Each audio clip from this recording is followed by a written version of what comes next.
Жастардың кәсіпкерлік бастамаларын қолдау мақсатында өткен жылдан бастап жеңілдетілген шарттармен микрокредит беріледі.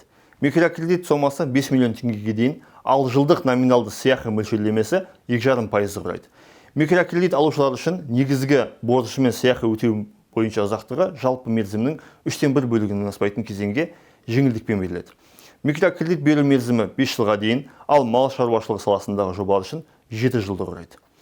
Міндетті шарттардың бірі кепілмен қамтамасыз ету. Кепілмен қамтамасыз етуге мүмкіндік болмаған жағдайда басқа кепіл берушіні қосымша тартуға болады. Олар ата-аналары, туыстары немесе достары да болады. Шектеу жоқ. Микрокредит алушылардың жасы 21 мен 35 жас аралығында болуы тиіс. Сонымен қатар микрокредит алуға өтінім берген кезде дара кәсіпкер ретінде мемлекет тіркелуі болуы шарт. Микрокредит аграрлық кредиттік корпорациясы арқылы беріледі. Өз мүмкіндіктеріңізді жіберіп алмаңыздар.